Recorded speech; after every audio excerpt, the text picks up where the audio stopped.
Here we go.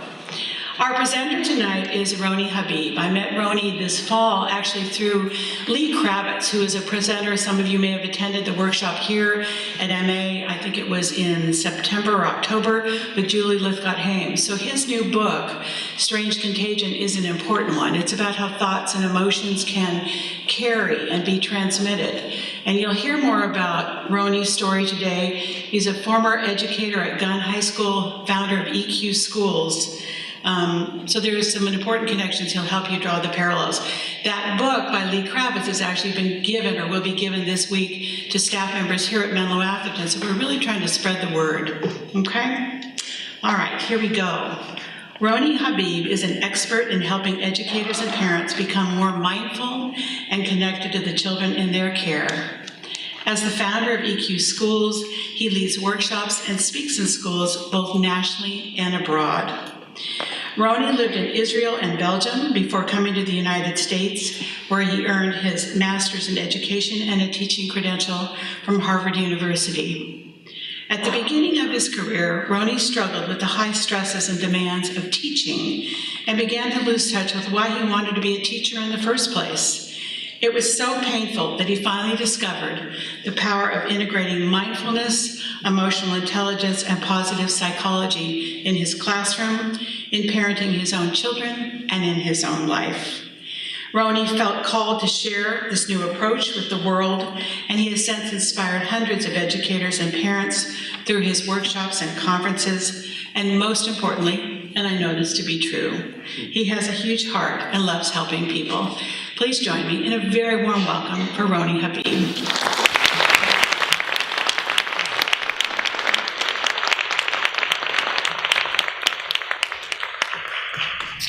All right, so good evening, folks. Let's start with, let me ask you a question. Raise your hand if you're ready to feel more peaceful and energized in your life. Okay. And raise your hand if you're ready to feel more peaceful and energized no matter what is thrown at you during your parenting journey. You know what I'm talking about? All right. Welcome to this talk. It's such an honor for me to be with you tonight. I first want to thank Charlene for putting this together. This is an amazing just event, and the fact that she's putting not only this event, but many other events together is really a testament to her work. So I just wanted to say that. I also really want to thank you for being here. You are, I mean, it's nighttime. You had a really long day at work. You're probably tired and you're still here. And to me, that shows, you know, lifelong learning, which is a huge value of mine. It also shows that you deeply care about your parenting and your personal growth. So thank you for that. My intention in the next hour, 75 minutes, 90 minutes or so, is to give you as many tools as possible that you could use with students, with kids, with your children tomorrow or tonight, you know, like right away. I also want to give you some ideas and concepts from the fields of positive psychology, mindfulness, and emotional intelligence. But before I get into the tools and the nitty-gritty of things, would it be okay if I tell you a little bit about myself and why I'm so passionate about this work? All right, thank you. So, I'm the founder of EQ Schools. It's an organization that brings mindfulness, emotional intelligence, and positive psychology training to educators and to parents. We also are working with some businesses now. And I also teach positive psychology at Gunn High School, although I'm on leave this year. And I gotta be honest with you, I freaking love my life. Okay? It's a great life. And with that, life definitely has not always been this amazing for me. So by my third year of teaching, to be totally honest, I almost quit. Because I was feeling pretty burnt out. The amount of work was hard for me. I kind of lost touch with why I was connected, why I started teaching, which was to connect with kids in the first place and inspire them, you know. And that year, I had a very intense wake-up call. I got to school one morning, and I drove in my car, and I'm walking towards my class, but then I hear the intercom go off saying that we have an emergency staff meeting. So, you know, I walk towards the choir room, and I sit down, and I wait. And then our principal proceeds to tell us that one of our students committed suicide. And when she said the name, you know, I realized it was my student, and I was totally devastated. And I tell this story a lot, you know, but every time I say it, it just hurts. It's like daggers in the heart. And that same day, I was asked by his mother to speak in his funeral. So that Saturday, I walk into the church, and I open the door, and I sit in the first row. And I see the dad go up and speak about his child. And my wife was newly pregnant at the time, then I see the mothers go up and speak about her child, and I just totally broke down. Started crying next to some of my students, and then it was my turn to go up and speak. So I go up, and I said what I said, and at the end of what I said, I swear to you, and this will sound a little woo-woo to you maybe, but I went to Santa Cruz, so go slugs, you know what I mean? A little hippy-dippy, but I literally had a voice channel through me that told me that if I'm going to continue to be an educator, there is nothing, and I mean nothing, that was going to stop me from putting my students' well-being first. Nothing. But you know how kids can smell bullshit from a mile away? So I really had to do my own work. And I started seeing therapists. I started to do mindfulness practices consistently. I started using positive psychology principles in my life that I learned in grad school. And my life transformed. In 3 months, I had more energy. I was excited to go to work. Kids wanted to be in my class longer. They wanted to be in my class after the course was over. My colleagues were wondering about me. I had better, you know, my relationships in my personal lives were better. So then I started asking myself, if I have these skills as an adult, why are we not teaching these skills to kids?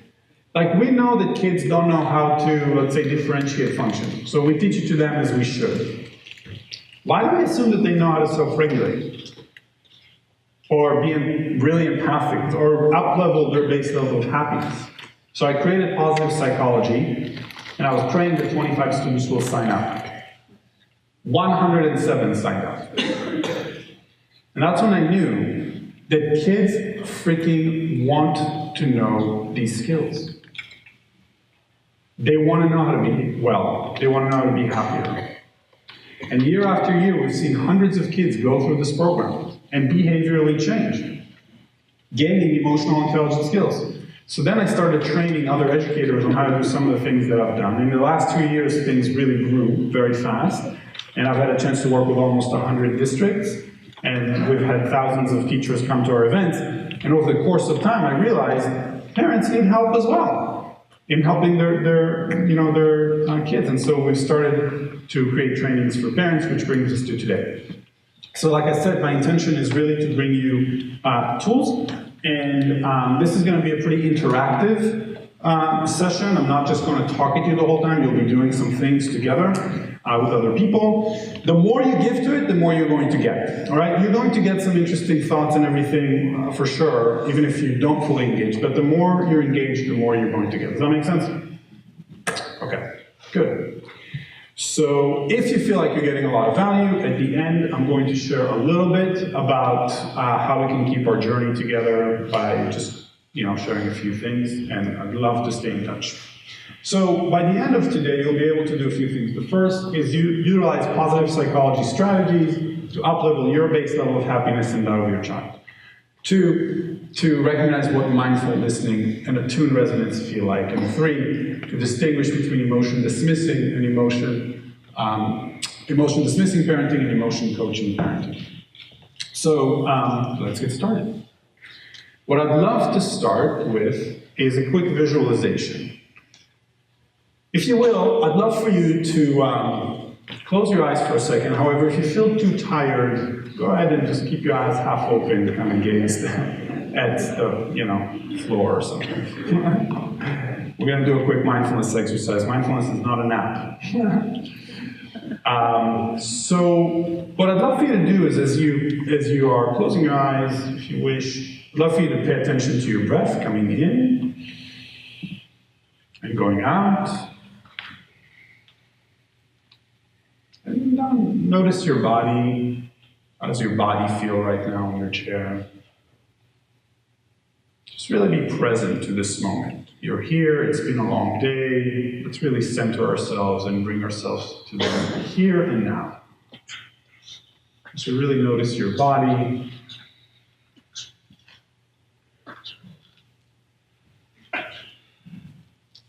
Bless you. Now I'd like you to bring to mind the face of a child that you love. And obviously, it can be your child. It can be a niece, nephew. But just bring one child to mind. And I want you to visualize their face smiling at you. Those cute cheeks, twinkle in their eyes, their beautiful hair, and really let that smile fill you up with joy for a moment.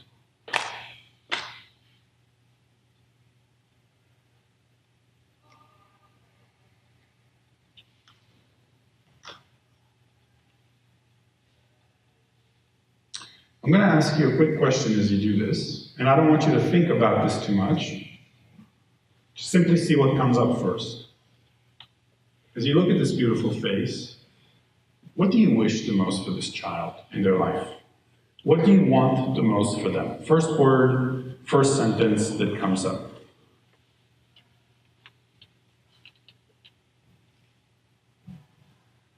Let's take a deep breath into that. You may slowly open your eyes.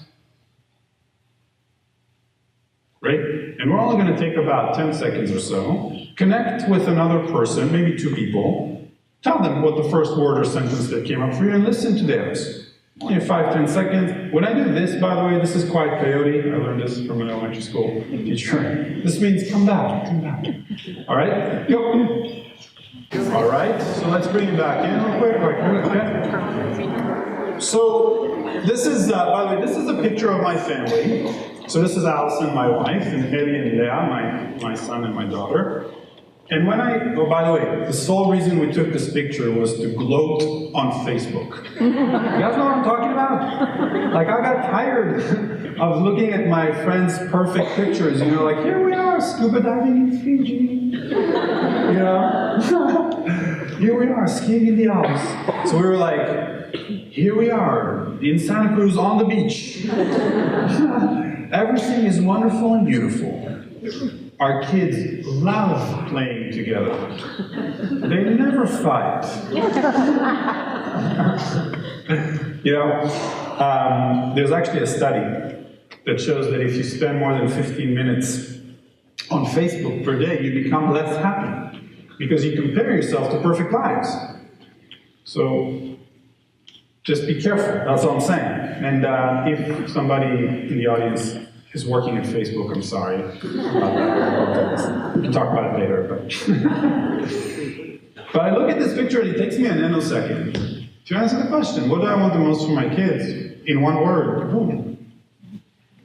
That's it, right? So many people nodding, like that's what, I do this with thousands of people. Almost so many people say happiness. We would just want our kids to be happy and well. By the way, if you didn't say happiness, you're still a wonderful person. Okay. But I'm just saying, like, it's interesting because collectively as adults, that's what we want the most for our children. And I think that when it comes to school, and I think certainly when kids basically, you know, by the time they're 5, 6, and onwards until high school and college, etc., I think happiness can kind of get shoved aside a little bit. And I think it happens because as adults, we have some fears that come up. The first is, you know, we are somewhat worried about making sure that our kids are prepared, right, for the real world, making sure they have the academic standards met and everything, and that's good, that's healthy, it's important for them to get that met for sure.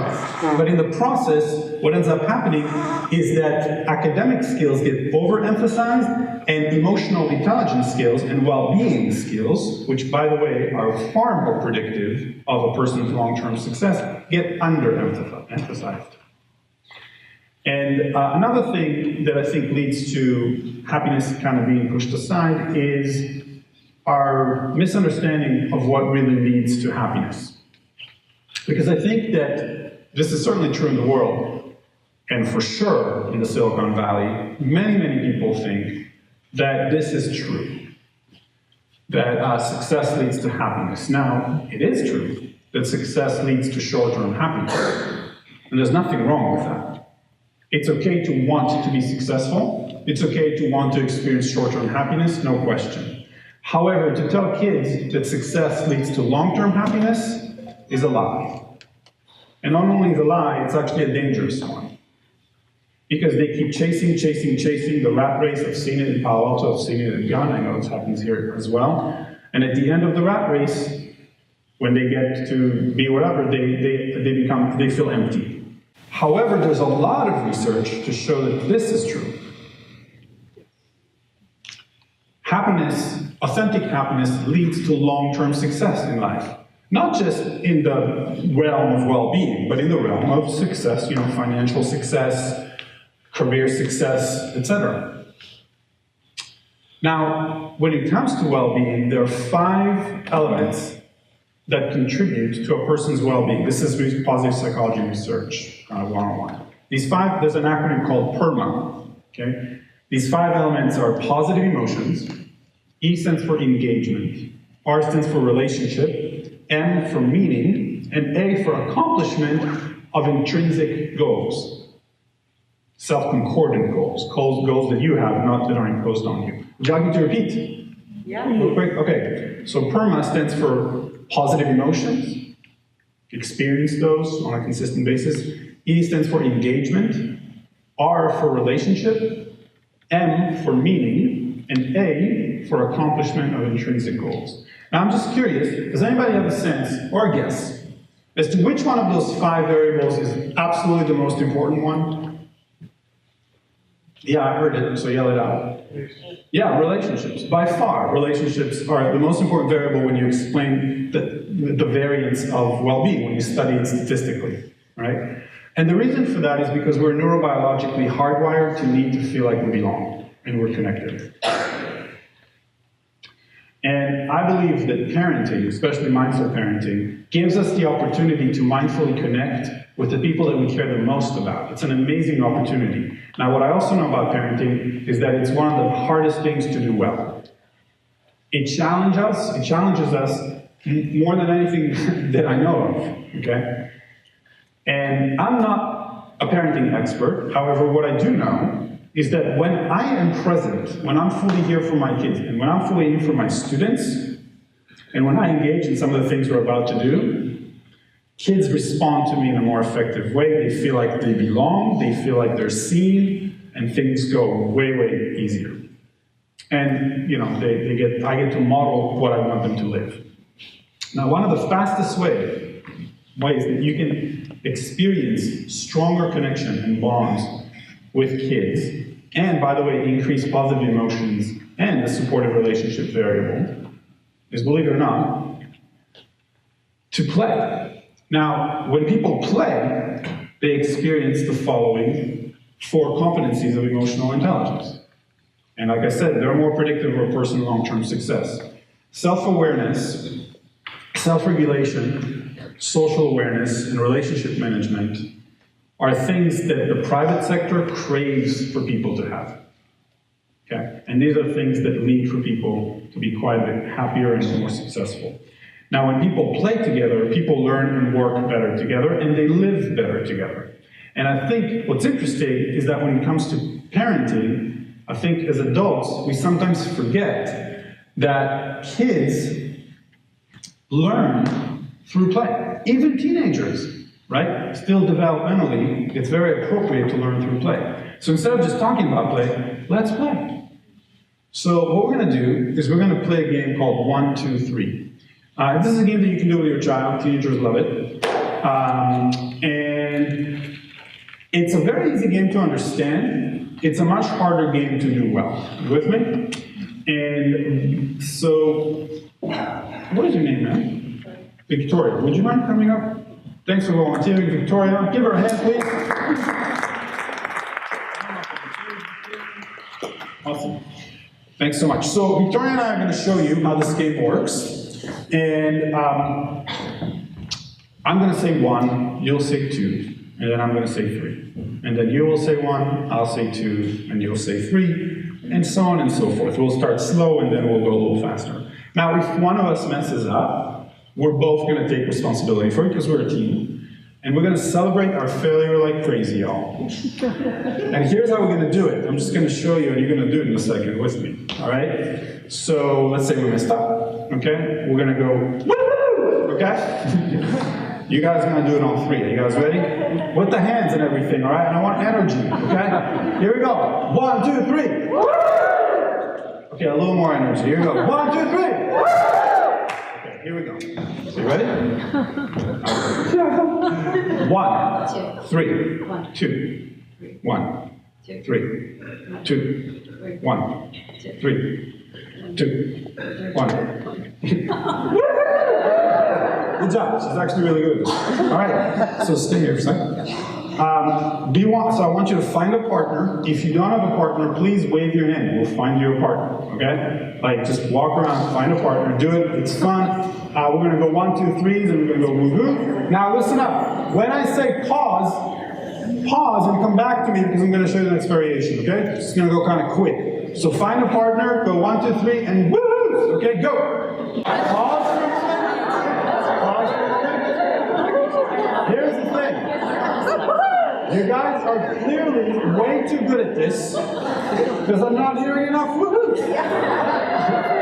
So what we're going to do is we're going to complicate it a little bit. Now, the next variation is instead of saying 1, we're going to clap on 1. I know. And we're going to say 2, and you're going to say 3. So it looks like this. Okay, let's start. 3, 2. 3. Got it? Go! Nice, all right. Pause for a second. I'm hearing more blue. This is good. All right. Here's the next variation. You clap on 1. You snap on 2. And you say 3. All right, so it looks like this. 3. 3. 3.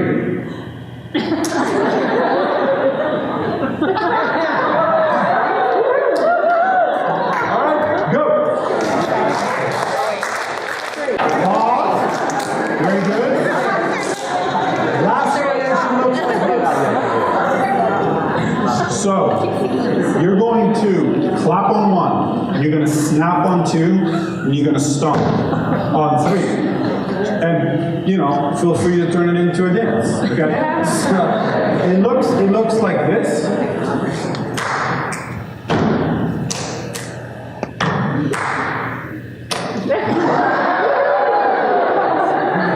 Got it? All right, awesome. And go. And stand up, stand up.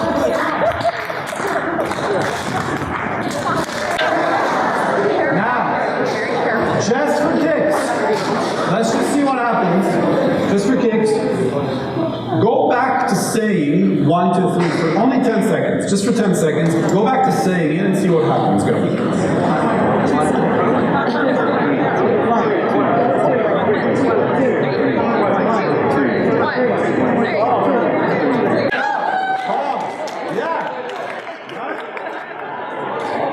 Okay. So shout it out. What happened at the end? Yeah, it got easier. It got way easier. All right. Now, why did it get easier? Okay, it was easy. Yeah, it was easier than all the movement. We practiced. All right, we practiced. That's true. But there's other things in place. What else happened? Yeah, the physical movement made us looser. That's true. What else? The laughter. The laughter? What about the laughter? It just makes you think better. Yeah, it makes you think better. You're more awake. You're more here. You're fully here.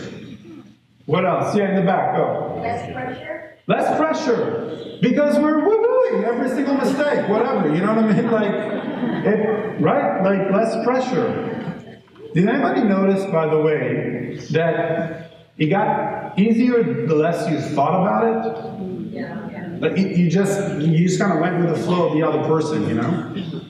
That's called looping. from a psychological term, okay? You're looping with the other person. Now, just so you know, when you play a game like this with another person, there is a hormone called oxytocin that gets released into your bloodstream that makes you feel like you belong and you're connected. When people play together and are elicited with positive emotions, they become more creative. They are more open to other people's opinions. This is research by Barbara Fredrickson at the University of North Carolina. They actually open their mindsets and want to learn more things. I want you to think about this for a second.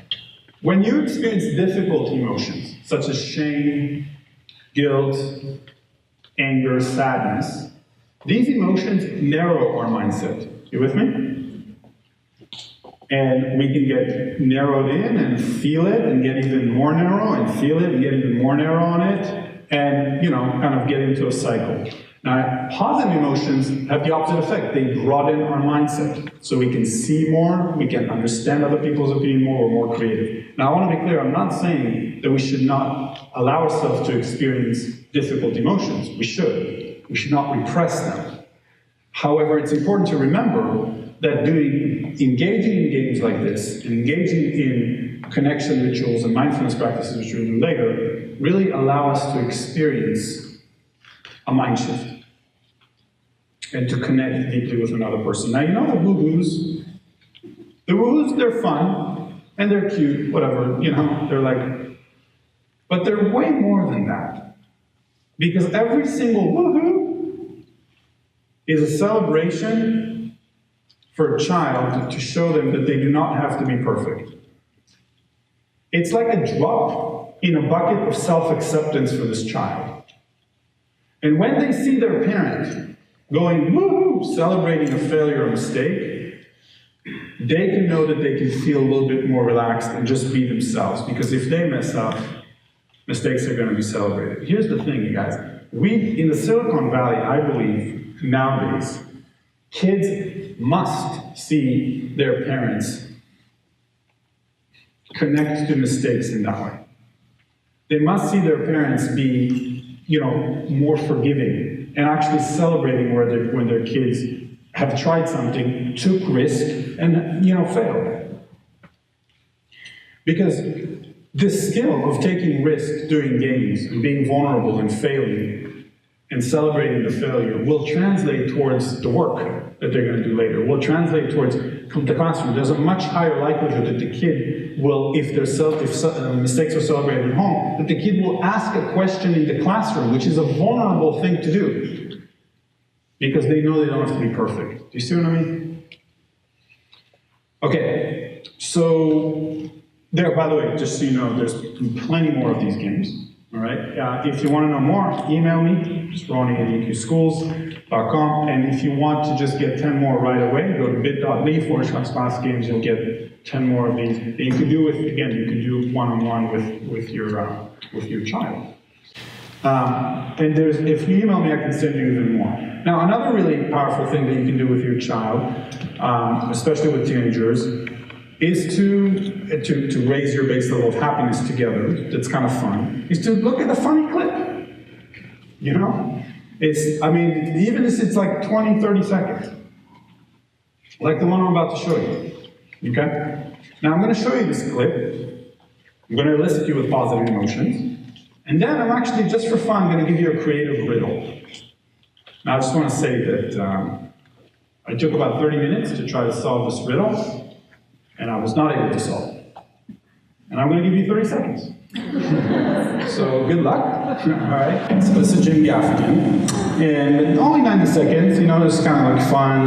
And this is the riddle. So there's a room, and in this room there is a pyramid that's made out of steel, and it's perfectly balanced on a $100 bill. And the $100 bill is on the floor. The question is, how do you remove the bill without the pyramid toppling? If you were to, any little thing makes the pyramid fall. So if you try to pick it up, try to balance it again, it falls. It's, balancing on its tip. Any little friction really makes the pyramid fall. So again, how do you remove the bill without the pyramid falling? So So in 30 seconds you can think or you can talk to another person and just kind of see if you can come up with a solution. Go. About 30 seconds or so, I'm sorry. I'm sorry. Does anybody want to take a guess? Just shout it out. Yes, over here, yeah. Burn a bill. Yeah, you burned the bill. That's the correct answer. Wait, what's your name? What's your name? Archana. Harichana? Archana. Harichana. Okay. I said, don't you want to use it? She said, Right, "It's a bill." right. So people like Harichana really annoy me. Because she just solved it in 30 seconds. It took literally 30 minutes. I was like trying to solve this. Now here's the thing. People like Harichana are really, really good at something called divergent thinking, which is the ability to come up with many different answers to a question, but also many different interpretations to a question. And that is a prerequisite for creativity, especially when it comes to solving hard riddles. And it's something that the private sector craves. They want people who can do that. Happier people are better at that. That's what the research shows, and that's, I can also tell you from experience. Now, the thing that's interesting about teenagers is that teenagers are not little kids, right? They don't come to you like as much as little kids do. They don't, But what's amazing is that if you just hang around teenagers enough and you do stuff with them, okay? Sometimes you can talk to them and probe and ask questions, of course. But if you just kind of take some time to just be around them, and then maybe play some games, maybe look at a funny clip, and all that, those moments, not even necessarily of talking to one another, but of being together, especially with boys, make a huge difference. You with me? For connection. Because if you do that with them, you are more likely to be present when they open up to you. And as you know, teenagers, on average, this is not true across the board, but most teenagers, I'd say, rely more on their peers to a certain extent, because then it's developmentally appropriate. But they need to know that their parent is there as much as possible.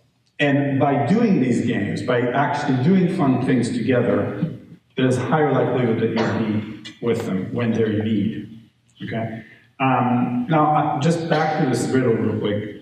I don't know about you guys, but my interpretation of the question was, how do I put this $100 bill in my pocket? Do you know what I'm saying? But the question was, how do you remove the bill? And I kind of went about it mindlessly. I sort of basically was like, okay, for 30 minutes, I was like, how do I put this $100 bill in my pocket? How do I put it in my pocket? How do I put it in my pocket? You know what I mean? And it was just this mindless train, And I believe, and this is something that my professor, Ellen Langer, told me, in life, you can do things in one of two ways, mindfully or mindlessly. When you're with your teenager at home, you could do it in one of two ways, mindlessly or mindfully. And the thing is, most of us do most things mindlessly. Now, to kind of make a point about this, I'm going to, if you will, go ahead and play along with me for a second. I'm going to show you some numbers on the board, on the screen. And if you will, what I'd love for you to do is add these numbers out loud with me. Is that okay? All right, cool.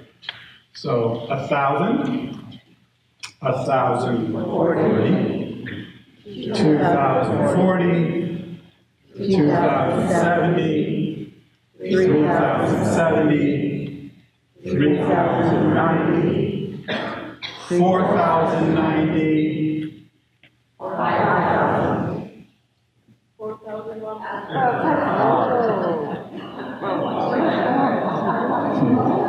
Yeah.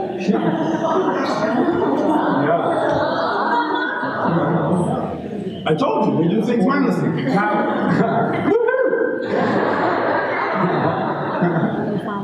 All the engineers in the room are like, So here's the thing. And I want to just tell you a quick story. Because if you said 5,000, you're totally normal. You understand? Like 97.5% of people say 5,000. Now, I just want to tell you this quick story. So Ellen Langer, my professor at Harvard, and I'm only telling you that it's at Harvard because I want you to imagine a room very similar to this one, packed with graduate students in psychology, each with an ego of an elephant. You with me? Like, everyone, huge egos, okay? And she does this with us, and everyone says 5,000. And then she reveals the answer, and two guys behind me are like, oh no, I said 41. That's not the point, you know? Everyone in the room knows that 4,090 plus 10 is 4,100. Everyone knows that here. And so mindlessness is not a lack of knowledge, you understand? Mindlessness is simply, we follow a number pattern mindlessly. That's all that happened here. But here's the thing, we eat mindlessly. We drive mindlessly. We parent mindlessly, including myself. It happens. And I'm not suggesting we can be mindful 100% of the time. But if we want our kids to be more mindful, if we want to develop mindfulness and emotional intelligence skills in them, we better model it. That's how they learn it. It's through modeling. And what I know is that even with a very short, very small practice, it can make a huge difference for you to experience life more fully and being more present, and for your parenting skills. So mindfulness is the ability to pay attention in the present moment on purpose and non-judgmentally. This is as John Kabat-Zinn defines it. I'll say it again. It's the ability to pay attention in the present moment on purpose and non-judgmentally. And it's the foundation of emotional intelligence. Because if you are not present, you cannot be self-aware. And if you're not self-aware, you cannot self-regulate. And that is key when it comes to parenting. Because here's the thing. Let's say that you set a boundary that your teenager does not like. Does that ever happen to you? Okay? And your teenager starts to have a tantrum. Like I'm saying, you know what I'm saying. Okay? They start to, act up. Well, you can be super firm about it, and that could be okay for a little bit. But if it keeps going on and on and on and on every single time, that could sever the relationship. After like 40 or 50 times of this, holding the boundary really strong, without regulating them, without helping them cope through their emotions, it can begin to sever the relationship. And what I suggest is that if you're able to get to a place where you can help them regulate, the relationship will strengthen. But in order for you to be able to do that, you first need to regulate yourself. And that's a very important piece that many parents forget. And we need to be aware of what emotions arise in us. When they're about to, when they throw their tantrum, what comes up in you? Anger, fear, anxiety, and where do you feel it in your body? Do you feel it in your heart? Is your heart beating faster? Is your chest constricting? What's going on within you? And then once you figure that out, then you're able to regulate yourself, even if it's just a split second, and then you're able, once you are more regulated, you can regulate your teenager. Okay? It's a more effective way of doing it, not easy by any means, much easier said than done, but quite important to remember. And here's another thing. Let's say your child comes back from school with a C- on a math quiz or something. The average of the class is an A. She or he got a C-. Okay? So obviously, they might need some help in math. You want to know if you can help them. But before you have that conversation with them, check in with yourself. How are you doing? What is going on for you? For example, is there any shame that comes up in you, knowing that your child didn't perform as well as other children in the classroom? Because if it's there, and it's not noticed, and you're not aware of it, you bet that it's going to come out on the kid. Does that make sense? It's very easy for that shame to then be transferred onto the kid. And if you regulate yourself first, the conversation is going to go a lot better. But I know of no better way to be able to be regulated than to actually allow ourselves to take a moment, slow down, and really be mindful. Here's the other thing about mindfulness. It actually builds space between stimulus and response.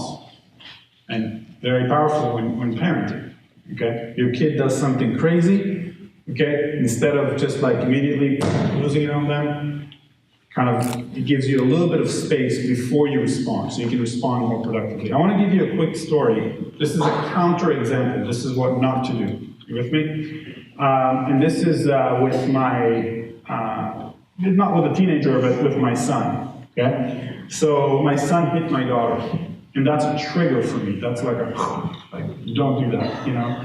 And I went off on him, okay? You know, I set a boundary, which was appropriate, but I kind of went off a little bit. And then at the end, he responds by saying, I basically tell him, you cannot touch there this way, this is not okay, I want you to go to your room and think about it. Said a bunch of things that maybe I shouldn't have. And then his response is, okay, Snoopy. Whoa. Like, what? First of all, what's up with the attitude? Second of all, what the hell is Snoopy? You know, like, what is that? And I swear to you, I don't know what came over me.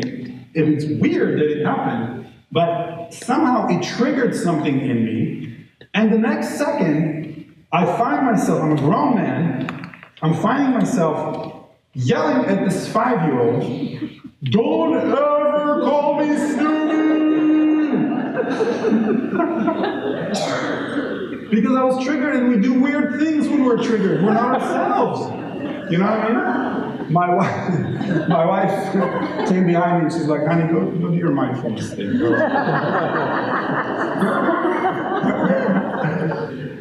So, you know, yeah, no one's perfect, right? No one's perfect. But again, bringing that in can create more space before we do weird things.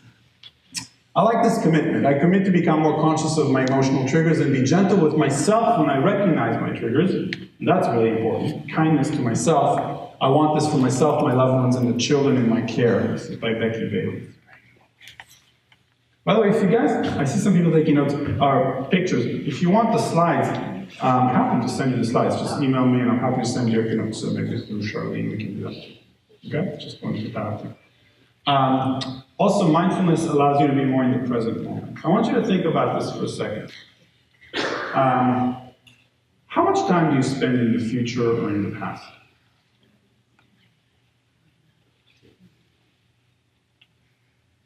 As opposed to the present, right? And, right, it's hard. I mean, most of us spend the vast majority of our time in the future or the past. And the happiest people on earth are able to be more present. They're not present 100% of the time, but they're able to be more present. The thing is that kids can tell when we're not there. You with me? And part of the problem with not being here when we're mindless is that when you're not here to know that you're not here. I'll give you an example. So I came home, and Eddie, my son, says, hey, Abba, let's build stegosauruses out of Legos. All right, fine. I go to his room, we start building them. As soon as we start building them, I'm thinking about my next talk, my next workshop, my next thing, my next talk, you know, all that stuff. It takes him 5 seconds. He looks up at me and he's like, Abba. He calls me Abba, I'm Israeli. Like, Abba. Like, what? Stegosaurus. They know, you know what I'm saying? They know. Okay? And teenagers for sure know. Now, I want to be clear. Even if you're super busy, okay, which I'm sure you are, right? Quality is more important than quantity when it comes to parenting. Especially nowadays. Especially with teenagers. So if you can make a commitment to say to yourself, all right, in the next 15 minutes, I'm going to do something with my teenager, or I'm just going to be there with them. Talking to them, but if they don't want to talk to me, I'll just be around, we might do one thing or another. But you'll be really mindful, really fully here. That makes a huge, huge difference. And You know, a lot of people ask me, doesn't mindfulness practice take a long time? I'm already super busy. The answer is an emphatic no. And what I want to do is I want to give you guys 2 practices that are very quick. The first one takes 3 seconds. Are you guys ready? All right, cool. So please go ahead and put your hand on your belly, if you will. What I'd love for you to do is take a breath in and a breath out, and really notice your hand and your belly as you do that.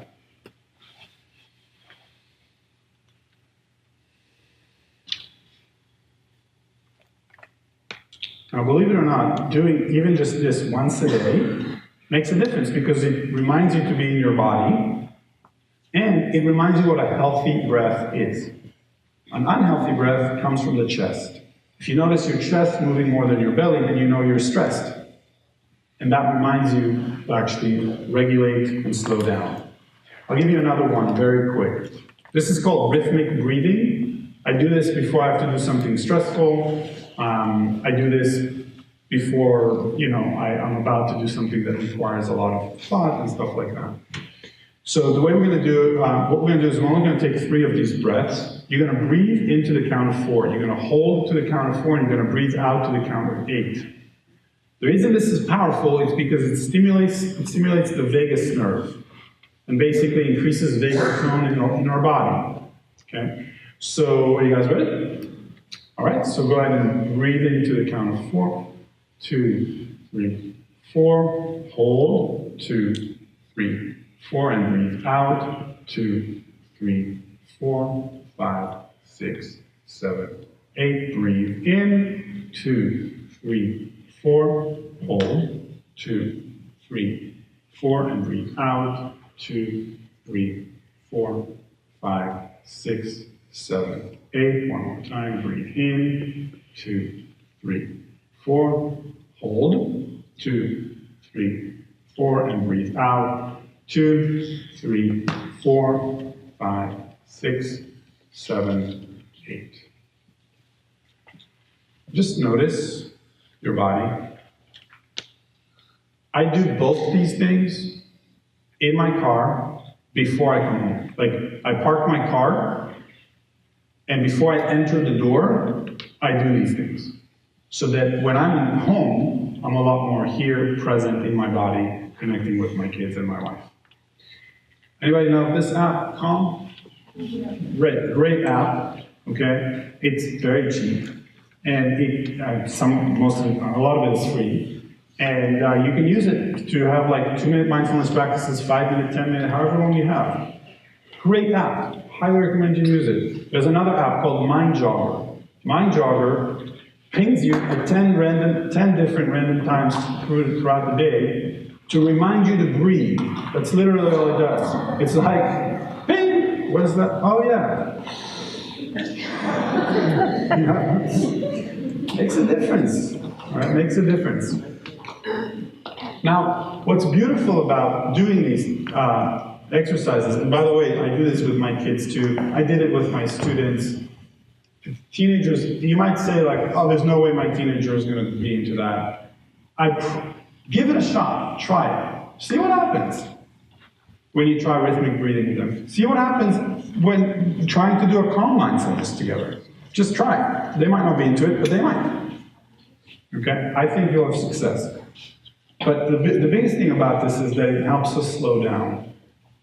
And when we're able to slow down, we're able to attune and achieve attuned resonance. Now, to explain what I mean by that, I'm going to show you a very quick clip, and then we're going to do a little activity. You know what's amazing about this video? By the way, millions of hits on YouTube, but I've shown this video to like more than 10,000 people by now for sure. And every single person in the room, every time I show this, every face in the room is either smiling or laughing. You cannot look at this baby and be like, it's not possible, you can't do it. And it's because we have mirror neurons in our heads that allow us to experience the same emotional experience that the person in front of us is experiencing. So when our child comes to us in distress, or scared about something, or stressed out, or even like happy, like excited about something. If we take even just a moment, without saying anything, just a moment to show them with our facial expression that we fully get them, their mirror neurons tell them, hey, I'm not crazy for feeling what I'm feeling.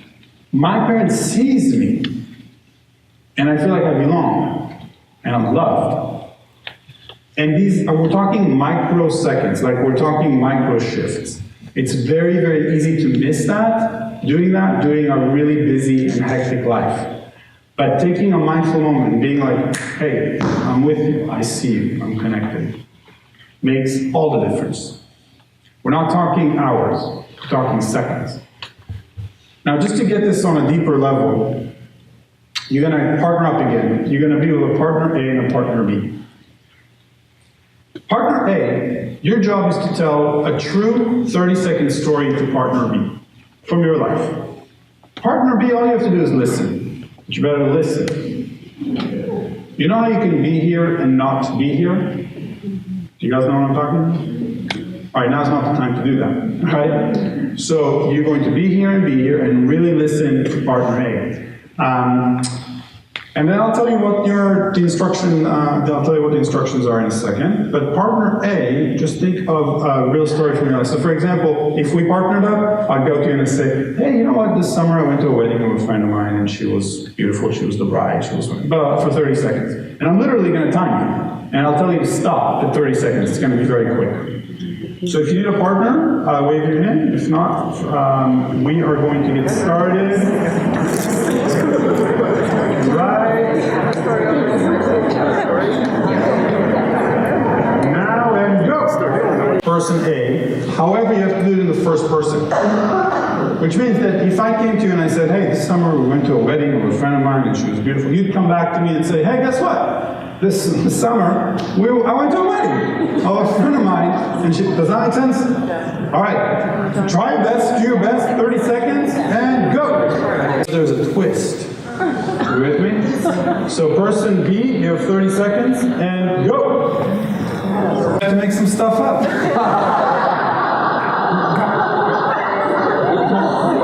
Which is fine, listen up. That's totally okay, as long as it's in the vein of the story. Like, don't go like, hey, this summer we went to a wedding and then we went to Mars and then we, no. Like, try to, stay in the vein of the story, and here's what you're also not allowed to do. You're not allowed to go, this. I know all the tricks, folks. All right, do your best. 60 seconds, have fun with it, go. All right. So let me ask you a question. First of all, person B, did person A get you? Or person A, did person B, whatever. Did they get you? Yeah. All right, so let me ask you a question. This is an important one. What did person A have to do really well during the listening stage in order to come back to person B, make a bunch of stuff up, but still make them feel like they get them, like still make them feel like, yeah, I got your story. What did they have to do well during the listening stage? Just shout it out. Convey the feeling. All right, so really understand the feelings of the story, the emotions underneath. Okay, great. What else? Eye contact, great. Eye contact is helpful because you can also see the facial cues, facial expressions for sure. What else? Be empathetic. Yeah, be empathetic. Really put yourself in their shoes. Notice that all these important things have nothing to do with words.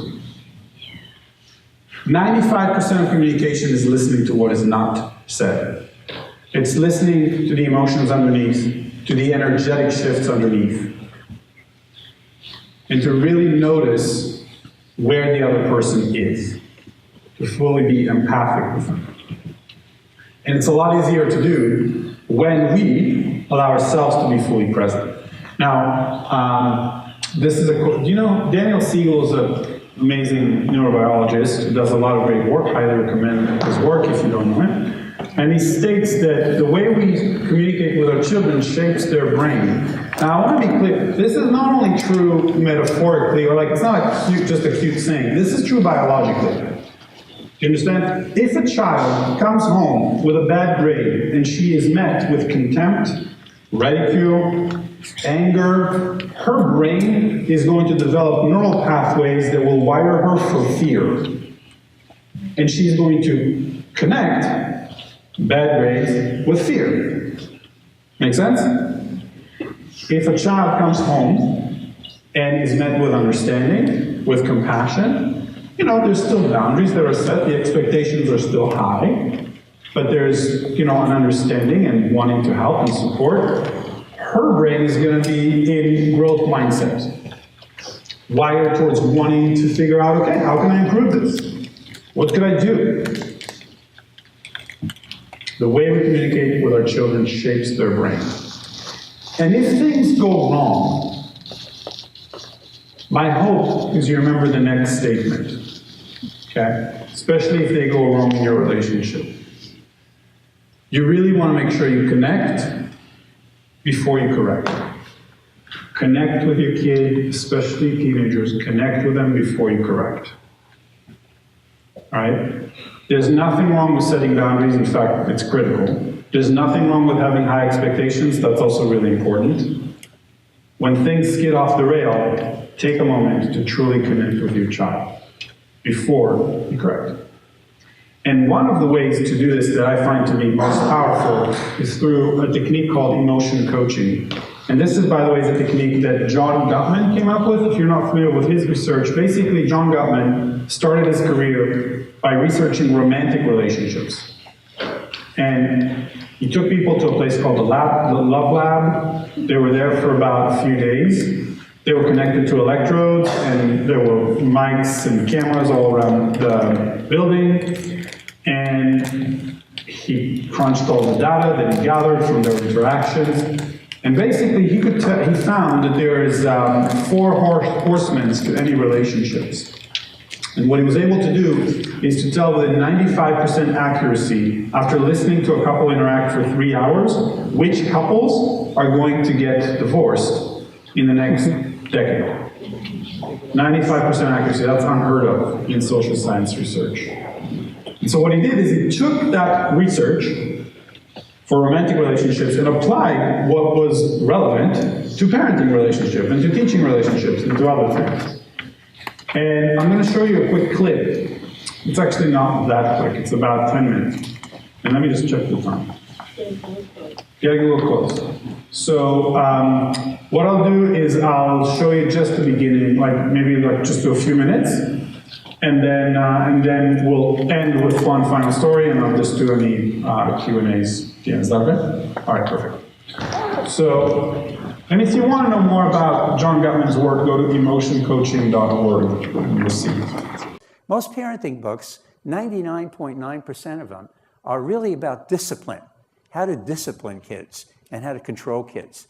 But we really want so much more for our children. We really want our children, for example, to think for themselves. And not only do we want our children to be able to think for themselves, we also want our kids to be more compassionate human beings. We want them to have good values. We want them to treat other people well, to have morals that we respect and admire, that are the morals of our family. We want them to be proud of themselves, but not arrogant and boastful. We want them to have purpose and meaning to their lives, to really value their abilities, to have confidence in themselves, to enjoy their talents, and many, many more things. And the bottom line is that you absolutely cannot accomplish all of those goals with just good discipline. All you'll get, if you're really great at discipline, is obedient children. And that's okay. I mean, it's nice to have cooperative children. Nothing wrong with that. But how can you accomplish all those other goals? And the answer is really that the magic moments for accomplishing those goals are moments when our kids are emotional. And if we connect with them when they're emotional, then we have the opportunity to really influence the way they feel about themselves, the way they feel about the world. So these are moments when kids are experiencing emotion. And we have to notice, even small expressions of emotion in order to connect with our kids. When they get a little bit sad, or a little bit fearful, when they're angry, when they're upset. And what we discovered in looking at meta-emotion, how people feel about feelings, was that there were two entirely different kinds of parents. And this is an oversimplification because actually people have different histories with specific emotions like anger or sadness or fear or pride. But in general, we found that there were parents who we called dismissing or disapproving parents with respect to emotion. And a second group we called emotion coaching parents. So I want to tell you about these two groups of parents. The emotion dismissing and disapproving parents really saw negative emotions like sadness in a child or anger in a child as if they were poisons that the child had, as if they were harmful to a child. And they didn't want their kids to be upset or sad or angry. And they really tried to change their child's emotion. And they saw a cheerful child as a really happy child. And they felt that if a child wasn't happy, that was a reflection on their own parenting. They felt like a failure as parents. And so, they would do anything to change their children's emotion to a positive emotion. And they really viewed emotion as if it was like a jacket that you wore. You could decide what emotions to have. And if you decided to have negative emotions, that was your own darn fault. These parents saw introspecting, really thinking about your feelings, as harmful or a waste of time. And they did that with themselves, not only with their kids. That was their view about emotion in general in life. And now, it's important to point out that these parents could be as warm and affectionate as other parents. So a father could say, to his daughter, "What's the matter, sweetheart? Put a smile on your face. Come on. Yeah, don't you feel better?" And there's actually some truth to that. If you put a smile on your face, you do feel a little bit better. So, they were action-oriented. They were oriented toward not thinking about whether you want to do something, but just doing it for the sake of action. And one dad said, well, when my daughter's sad, I tend to her needs. And how do you do that? The interviewer said. Well, I say, what do you need? Do you need to eat something? Do you need to go outside? Do you need to watch TV? Just do something, right? And that was the approach to his daughter's sadness.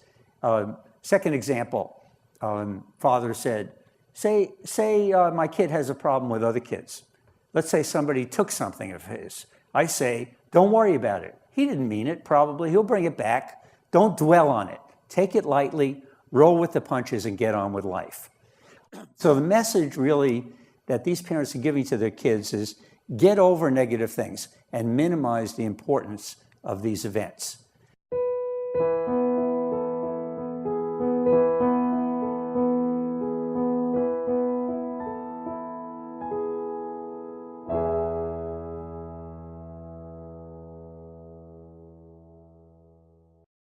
Now, emotion coaching parents were very different. And let me give you some examples of that. So this one father said, well, if a kid were mean to my son, I try to understand what he's feeling and why. Some kid may have hit him or made fun of him. I stop everything then, and my heart goes out to him, and I just empathize. And I feel like a real father then. So emotion coaching parents were really different. They noticed lower intensity emotions in themselves and also in their children and in other people, and they saw these emotions in their kids as an opportunity for either intimacy, connecting with their kid, or teaching their kid something. And they saw these negative emotions, even when their child was sad or afraid, as healthy. There was one woman I remember who said, I really like it when my daughter goes to sad movies and cries, because it shows that she has heart, that she has feeling. And so they weren't impatient with their child's negative emotion, their sadness, their anger, their tension, their disappointment. And they communicated, their first goal was to communicate understanding and empathy with these emotions. Not only that, but emotion coaching parents really viewed emotional communication between parent and child as a two-way street, And a lot of these books on discipline really tell parents not to show their feelings, to be very calm when they're disciplining a child. And I can tell you from my memory from being a child, there's nothing more terrifying than a calm, punishing parent. You can understand if your parents are really upset and really angry with you and they discipline. I remember one time that I was a young kid, I think I was 6, and I was playing out in the street and I totally lost track of time. And I think I came home around 8:30 or something like that. My parents were frantic and really angry. And I totally got it. I knew I was in trouble. I knew what I'd done wrong. If they had been calm, it would have been really scary. It's kind of like a robot monster parent. So we're going to end this because, again, we're kind of running out of time. But if you want to know more about this technique, please check out emotioncoaching.org. Also email me. I'm happy to send you some resources. I also think this is important, especially with teenagers. Make sure they get enough sleep. Now, a lot easier said than done, I know. A lot easier said than done, I know. I'm just suggesting this, and I'm not saying that I have all the answers for this, but see if you can have a conversation with them and really check to see how many hours are you getting. Are you getting more than 5? Are you getting more than 6? It's important because teenagers these days, for some reason, take pride in not having many hours of sleep. And it's important to at least have that conversation with them. Okay, I'm going to end with a final component. And before I do, again, I just want to tell you it would be a real honor to continue this journey with you. And so if you'd like to get more information, I'll show you the last slide basically has my email on it. I'd love to be in touch. I also am doing more and more work with companies and businesses. If you feel like basically a workshop around utilizing positive psychology and emotional intelligence skills to deepen the connection and the productivity of your team, would be helpful, please, by any means, let me know. Also parenting sessions, do that as well. So, the last most important piece here is to really walk the walk. If we're going to help, if we want our kids to be well and to be emotionally intelligent, we really got to walk the walk. And there's a great story about Gandhi that I'll end with. I don't know if it's a true story, but it's a good story, so I'm just going to tell it. So there's a woman in India who had a son who ate too much sugar. And the woman told the son to stop, and he didn't. And so she said, you know what, I'm going to take you to Gandhi, and he's going to tell you to stop eating so much sugar. The kid's like, she's never going to follow through with it, but she did. And they went to Gandhi's ashram, walked miles and miles, waited days in line, finally got to the ashram, walked into the room. The woman says, Mahatma, thank you so much for seeing us. Gandhi says, yes, yes. What's the issue, ma'am? She says, my son's eating too much sugar. Please tell him to stop eating so much sugar. Gandhi looks at the son and then looks back at the mother and says, ma'am, please come back in 1 month. The mother's a little disappointed, kind of surprised. But it's Gandhi. You do what he says. She leaves the room, waits for a month in a nearby village. The kid's still eating too much sugar. And then, comes back, waits days, finally gets to see Gandhi again. She's like, Mahatma, we were here a month ago. And he says, yes, yes, of course, I remember you. Is your son still eating too much sugar? And she says, yes, yes, he's still eating too much sugar. Can you please tell him to stop eating so much sugar? Gandhi looks at the son and says, son, stop eating so much sugar. The mother is very thankful. She says, thank you so much, Mahatma. But she can't help herself. She's like, but we were here a month ago, and it's only one sentence. And I'm just kind of wondering, why couldn't you just have said it a month ago? It's kind of a pain to have to be, And so Gandhi looks at her and says, well, ma'am, a month ago, I was eating too much sugar. You have to be the change you wish to see in the world. You have to be it. And so if we want our kids to be well, and if we want them to be more emotionally intelligent, let's really practice it ourselves first. May you be happy, may you be healthy, and may you be at peace. Thank you.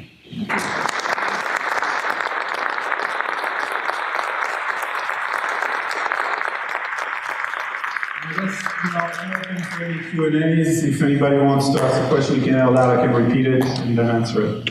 We have a few minutes. If anybody wants to ask any questions, feel free. Yes, over here with the hand up. Could you just kind of yell it out and then I'll... Sure. What to do if the kid does take pride in not sleeping enough? Yes. Any suggestions? Yeah, great question. So the question is, what do you do if the kid takes pride in not sleeping enough hours? You know? So, okay, I'm not sure if what I'm gonna say is gonna fit your situation, okay? Because I don't know your relationship with your child. But what I will say is this, number one, listen. Like, sit down with him, express your concern, and when he shares with you that he takes pride in sleeping 4 hours a night or whatever, listen. Don't say anything, and just really try to understand, number one, the rationale, number two, the ego. Does that make sense? And then, in the first conversation you have with him about that, my approach would be to not try to fix it, but my approach would be to try to tell him that you get where it's coming from, but first you really do need to get it, okay? And then to tell him again your concern. And you can even, I wouldn't even go into research and stuff, but just to tell him your concern. The other piece I would say that you could share is that you know, in school, when teenagers share, like in their peer group, and they're like, oh, I got 4 hours of sleep, oh, I got 3, oh, I got 2, oh, I got 30 minutes of sleep, you know? That most of them lie. Do you know what I'm saying? Like, it's not fully the case. I mean, it's stretching the truth, you know what I mean? And depending on your relationship with your son, you can tell him that. I'm not sure if that's helpful, but the most important piece is listening. Is that helpful a little bit? Yeah. Okay, great, awesome. Yes? Do you have any suggestions on how to let your kids know that it's okay to feel like painful or difficult? Yeah, awesome question. So I'm sorry to kind of, so the question is, do you have any suggestions on how to communicate, to show your kids and communicate that it's okay to feel difficult or painful emotions? Right? That's the question, okay. So I'm gonna harp on this point, but number one, you have to model it. So if they don't see it from you, the message is it's not okay to do. If they do see it from you, then the next message is to, in my opinion, is to sit down with them, and when they experience something difficult, is to emotion coach them, to actually name what they might be feeling for them. And do you have boys or girls? Girls. Okay, girls. Okay, so girls actually usually are a little bit better at identifying emotions than boys. That said, sometimes they don't even know what's really happening for them. And so sitting down with them and just saying like, hey, you know what? I'm here for you. Whether you go there or not, like whether you decide to feel the emotions or not, I'm here for you. I just want you to know that. I'm not leaving. And the second thing is, the absolute best way for you to get through this in a healthy way is to allow yourself to feel it. Just know that you're not alone, you know? If you want to, and I'm not necessarily suggesting that this is the best way to do this, but if you want to, you can even there's research to show that that's the case, right? There's actually, Marcelo Sada, who's a researcher, showed that people who experience 3-to-1 positive to difficult emotion, that ratio, are people who thrive the most. But notice that the ratio is not 3-to-0. In other words, it's important to allow ourselves to experience difficult emotions. The next thing I'd say about this is, if you allow yourself to be self-compassionate when you experience difficult emotions, for example, like, you can even share that with your kids and say, hey, you know, when I have a difficult time, I take a moment, I put my hand on my heart, and I actually just give myself some love and some compassion. That's a huge message for them to hear. So, off the top of my head, those are some of the best ones. I hope that that's helpful. Yeah. Yes, the hand over there. Do you have any suggestions on how to coach self-regulation? So that Yeah. there's not the constant battle of, how long you've been on the PS4, or how long Right, totally. yeah. Yeah, I hear you. It's a hard one, for sure.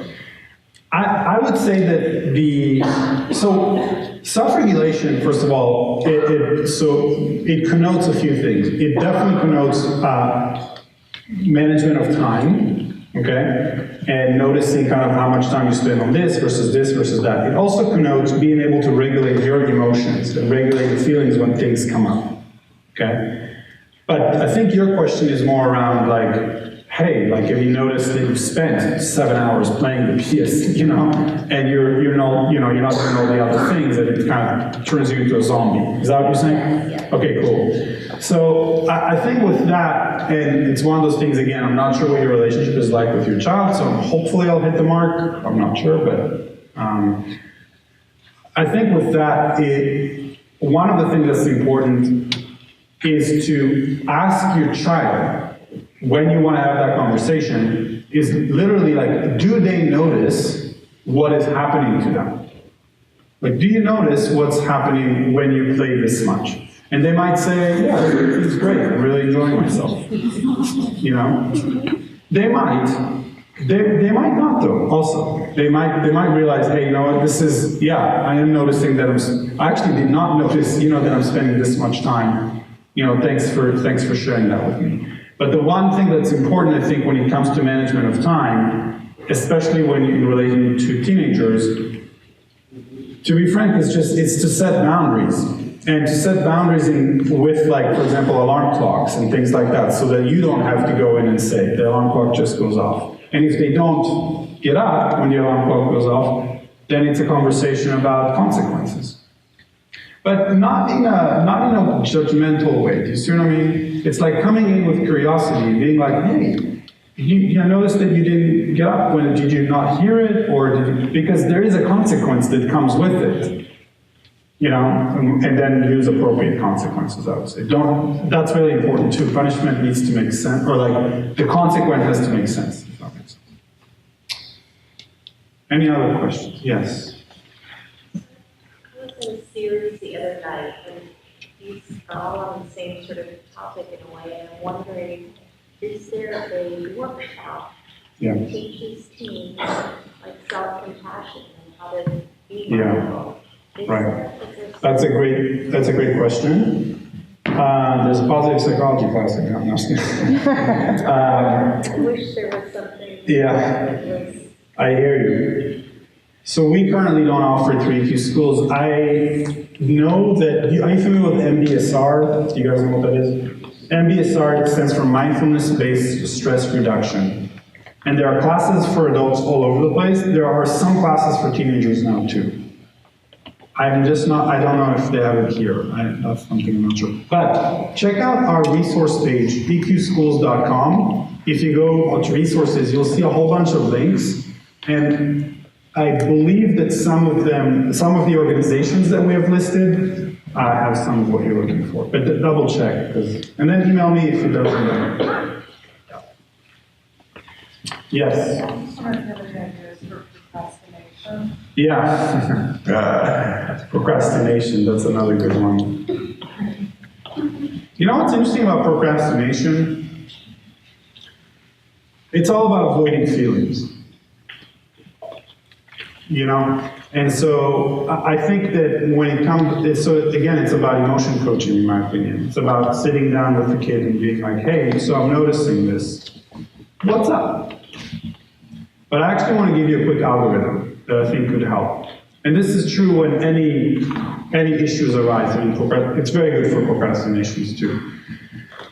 So the first thing you do is, and this, by the way, this comes from a researcher called Ross Green.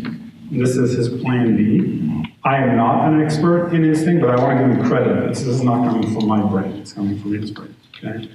The first thing you do is you connect with the kid and you say, hey, I noticed that this is happening quite a bit. You have to do your homework and you wait till 10 p.m. and then, what's up?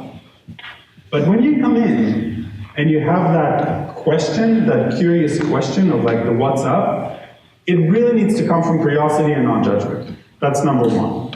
Okay? Number two, do not assume, and this is a common mistake, do not assume that you know why it's happening. Okay? Most adults think, oh, I already know what line the issue that my kid has about. No, you don't. You have to actually figure out and ask and figure this out with your kid. Now, when you come and ask that, your kid is most likely going to say, well, I don't know. They're teenagers, you know? So the key with that is to make sure that you leave enough space, enough time. You block it out ahead of time. You're like, I got 30 minutes right now, and I'm going to sit with them. And the answer to that, the answer to the I don't know, is like, hey, no problem. We have time. Take your time and just think for a second. We're just having a conversation. And so then they're probably going to give you another quick, like, oh, I really don't know. And so again, it's like, okay, take your time. You know, I'm just doing work here. And then they're going to begin to say some things. Now, for example, they might say, I hate my homework. All right. I hear that. What about your homework do you hate? Well, I hate the Spanish homework. Okay, why do you hate the Spanish homework? It takes way too long. Okay, what about it takes too long? Do you see what I'm saying? Like, I'm drilling. And when you drill, you basically are showing empathy. You want curiosity. You want to know what's going on.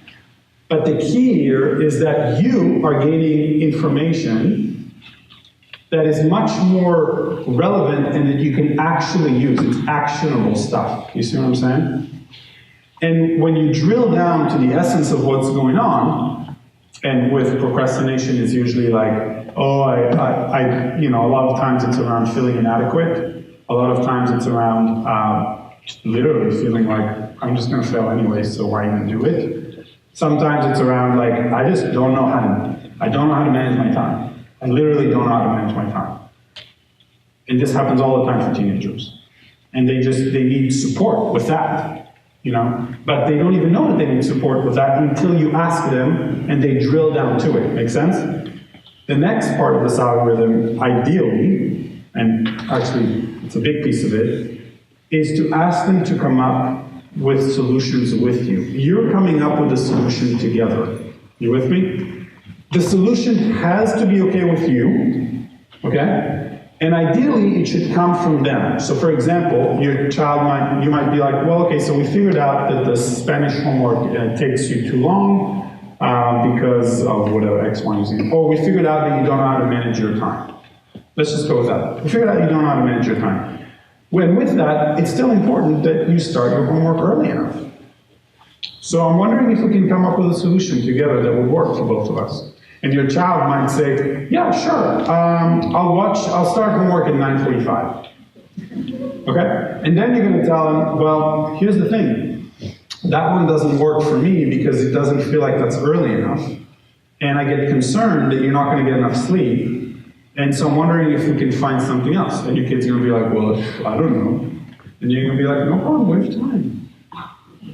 Let's just sit down together and figure it out. And you can even throw a solution.